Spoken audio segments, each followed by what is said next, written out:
Indiana football just got a wave of great news after that monster win over Maryland. Let's talk about it. My name is Paul, together with my buddy Aaron. We are the Big Ten guys, pumping out Big Ten content every single day. So if you're a fan of Indiana or any Big Ten football team, don't miss out.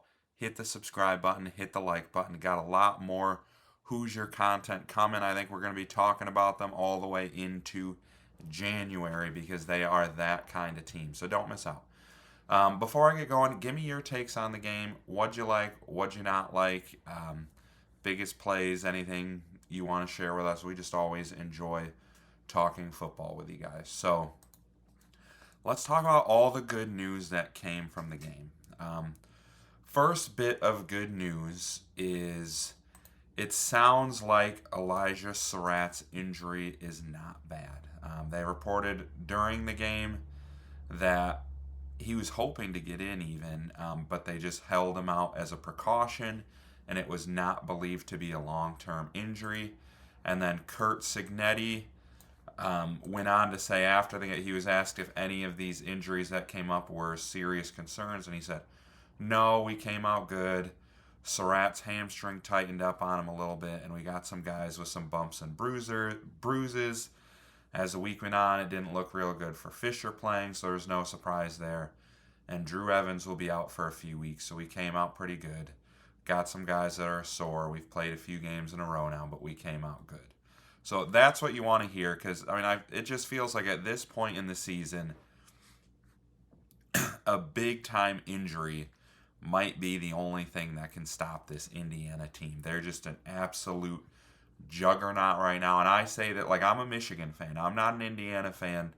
I'm a Michigan fan. And even I am just like, this team is head and shoulders above every team in the Big Ten besides maybe Ohio State. I still think Indiana is better than Ohio State, but that's going to get decided in the Big Ten championship. And then other good news is like even if Surratt misses a game, and it was mentioned that Drew Evans is going to be out for a few weeks. Like this is a team that they have time to get healthy. These next 3 games, like for a normal team, like even a USC or like a Michigan or a 2-loss team fighting to still maybe be in the playoffs, like these aren't games you can sleep on. But for Indiana, like these are a joke. Indiana has proven they are just head and shoulders above everybody. And some of that is they're not taking these things lightly. I can say that, but I know Signetti's not going to say that. I know he's not going to have them ready. He is going to have them ready. And another bit of good news from yesterday is I actually thought Ohio State's dominant win over Penn State was big time for Indiana because Penn State's the one team left on Indiana's schedule where it's like, they're talented, they're good, that's a tough place to play. And sometimes when a team fires their coach, they weirdly get like a bounce where they start playing harder and start, they're reinvigorated and become a different team. Like you saw it with UCLA was losing to power or group of 6 schools by double digits, and then all of a sudden they fire their coach and they start off like 3-1 in the Big Ten. You saw it with like Florida really put a scare into Georgia yesterday after their coach was fired. So I was wondering that with Penn State. Like, this is a talented team. They're good. And I think if they come out and, like, even play Ohio State really tough, then all of a sudden it's like, oh, boy, Indiana's got to go to Penn State. That's a tough place to play. Maybe they got some confidence. But after getting whooped by Ohio State, it's easy to see this Penn State team still just, it is what it is. And it's not like, you see tickets are $34 to that game. It's not going to be the typical sellout night game, whiteout, big-time atmosphere that you're accustomed to in Happy Valley. And honestly, even if it was, this Indiana team has proved, like, Iowa and Oregon are maybe the 2 toughest places to play in the Big Ten outside of Happy Valley. and they had no problem. I mean, Iowa gave them a tough game, and Oregon was a tough game too. But this Indiana team has shown they can win anytime, anywhere, any environment. So even if Penn State was a tough environment next week, I'm not worried about it. You shouldn't be worried about it. Signetti is going to be worried about it because he's a great coach and he's never going to let them take their foot off the gas, and I love that about him. But should be 3 easy wins. You got a bye week between Wisconsin and Purdue. Plenty of time for Indiana to get to be 100% healthy going into that Big Ten championship game and going into the playoffs. Because, that Big Ten championship game is not going to matter. It's really what it is it's a play-in game for a first-round bye. And honestly, the loser of it probably still deserves a first-round bye. If we're being if both of those teams are 12-0 and the loser has one loss to the number 1 or 2 team in the country, they should still get a bye. So it's really not even an important game. But the goal for this Hoosier team is clearly a championship, so they got to get healthy. And then final bit of good news.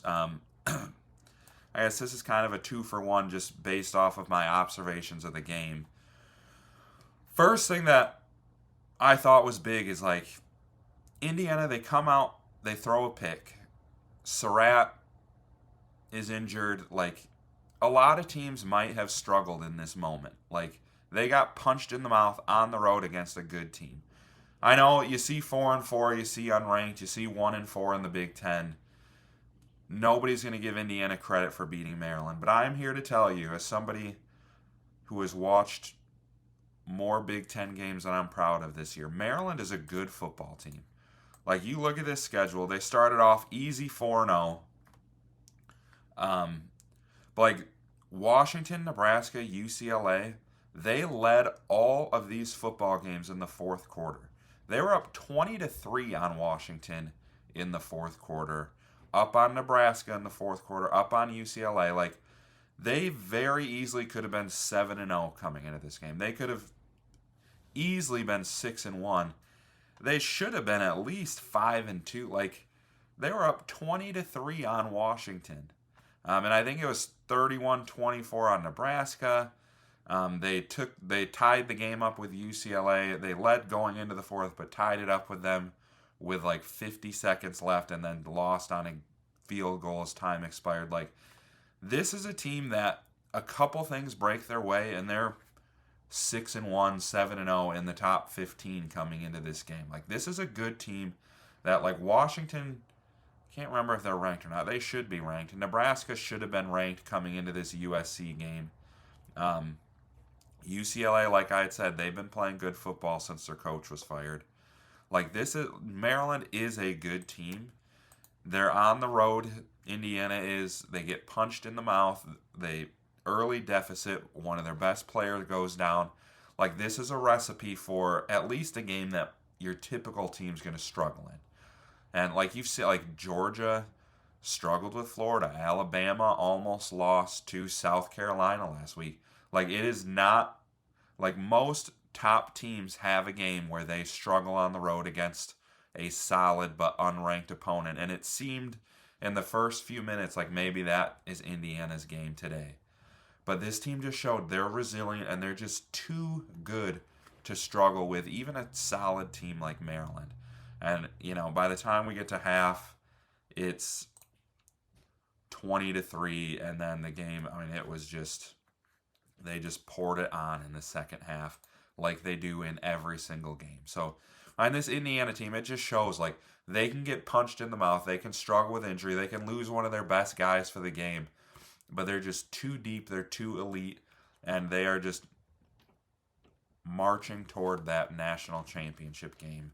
And it just feels like Ohio State's the only team who's in the same stratosphere as Indiana right now.